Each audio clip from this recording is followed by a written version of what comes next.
Assalamualaikum, halo anak-anak. Apa kabarnya? Semoga kalian tetap sehat dan bahagia ya. Yuk, kita belajar bahasa Indonesia. Masih di dalam bab pertama, teks pidato persuasif bagian ketiga. Kali ini kita akan belajar tentang struktur teks pidato persuasif dan kebahasaan teks pidato persuasif. Seperti pada umumnya, suatu teks pidato juga memiliki struktur di dalamnya, yang terdiri atas yang pertama, pembukaan atau yang disebut juga dengan pernyataan posisi. Yang kedua adalah isi pidato atau yang disebut juga dengan tahap argumen. Yang ketiga adalah penutup atau yang disebut dengan penguatan pernyataan posisi. Ketiga struktur tersebut merupakan komponen penting yang harus ada dalam sebuah teks pidato, terutama pidato persuasif. Jika salah satu bagian struktur tidak ada, maka teks pidato ini tidak akan sempurna ya. Agar anak-anak lebih jelas tentang ketiga bagian struktur tersebut, simaklah penjelasan selanjutnya. Struktur yang pertama adalah pembukaan. Di dalam pembukaan terdiri atas 3 bagian, yaitu salam pembuka, sapaan, dan ucapan syukur. Mari kita bahas bagian-bagian dalam pembukaan. Bagian yang pertama dari teks pidato adalah salam pembukaan. Salam pembukaan terletak pada bagian awal dan menjadi pembukaan dalam suatu pidato. Salam pembuka tergantung konteks pidato, yaitu siapa yang berbicara dan kepada siapa pula pidato itu disampaikan.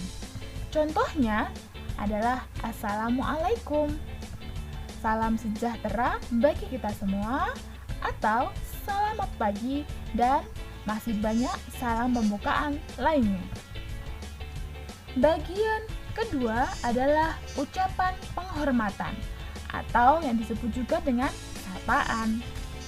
Ucapan penghormatan tersebut biasanya diberikan kepada pejabat tinggi yang telah hadir dalam acara pidato tersebut.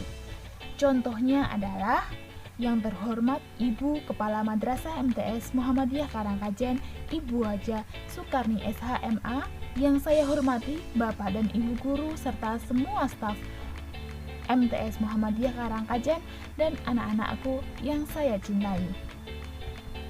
Jadi, tentu saja ucapan penghormatan akan berbeda-beda.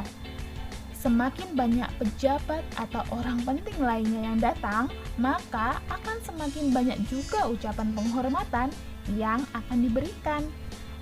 Diingat, ucapan penghormatan atau sapaan diurutkan dari pangkat yang paling tinggi terlebih dahulu.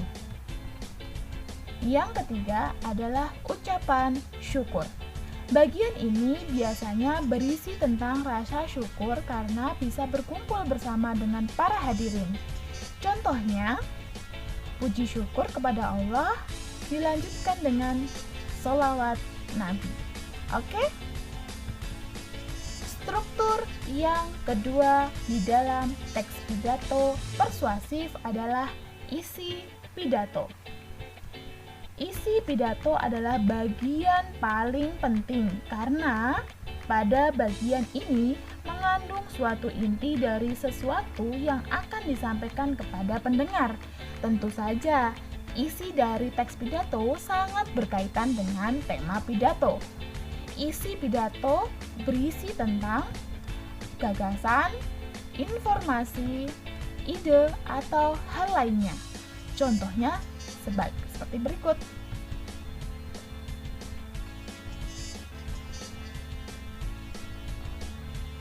Dibaca ya. Struktur yang ketiga di dalam teks pidato ada penutup. Penutup pidato adalah akhir sebuah pidato. Pidato yang baik biasanya berisikan kesimpulan secara ringkas dari materi yang dijelaskan dan permintaan maaf jika ada kesalahan dalam berkata-kata, serta berisi salam penutup. Contohnya seperti Nah, anak-anakku, dapat disimpulkan bahwa struktur teks pidato ada 3. Yang pertama, pembukaan atau pernyataan posisi. Kedua, isi pidato atau tahapan argumen. Yang ketiga, penutup atau penguatan pernyataan posisi. Oke, lanjut kita ke kebahasaan teks pidato. Di dalam teks pidato pasti memiliki unsur kebahasaan yang terdiri dari kalimat aktif dan kalimat pasif, konjungsi kausalitas, kata ganti orang, kosakata bidang ilmu, dan kata benda abstrak. Mari kita bahas. Dalam bahasa Indonesia, kita mengenal istilah kalimat pasif. Kalimat pasif merupakan salah satu yang digunakan di dalam bahasa Indonesia. Kalimat yang digunakan sebagai penuturan kembali suatu kalimat oleh orang lain, bukan penutur aslinya. Kalimat pasif adalah kalimat yang subjeknya diberikan sebuah tindakan dalam bentuk predikat oleh objeknya. Ciri dari kalimat pasif adalah unsur predikat pada kalimat pasif sering berimbuhan ter, di, kan, atau terkan. Ciri yang selanjutnya biasanya disertai kata oleh. Meskipun kata oleh tersebut dihilangkan, hal tersebut tidak akan terjadi perubahan makna pada kalimat pasif. Contohnya seperti saya hanya seorang anak, namun saya tahu bahwa jika semua dana yang dihabiskan untuk perang dialihkan pada pemeliharaan lingkungan hidup, maka bumi ini akan menjadi tempat yang indah. Yang berwarna merah, disinilah yang disebut dengan kalimat pasif. Selanjutnya, kalimat aktif. Kalimat yang disampaikan langsung oleh penutur aslinya. Ciri dari kalimat aktif adalah predikat pada kalimat aktif seringkali menggunakan imbuhan me atau ber.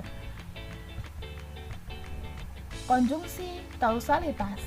Konjungsi kausalitas adalah kata hubung yang menunjukkan sebab akibat, antara lain, sebab, karena, oleh karena itu, oleh sebab itu, sehingga. Jadi, ciri konjungsi adalah ini. Selanjutnya adalah kata ganti orang. Kata ganti yang digunakan untuk menggantikan kata benda orang dengan kata benda lainnya. Jenis kata ganti ada kata ganti orang pertama tunggal, yaitu saya, aku. Kata ganti orang pertama jamak yaitu kami, kita. Kata ganti orang kedua tunggal yaitu kamu, Anda. Kata ganti orang kedua jamak ada kalian. Kata ganti orang ketiga tunggal ada dia dan beliau. Kata ganti orang ketiga jamak ada mereka.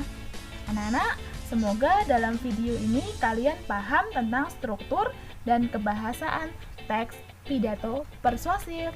Sampai jumpa di video berikutnya. Wassalamualaikum warahmatullahi wabarakatuh.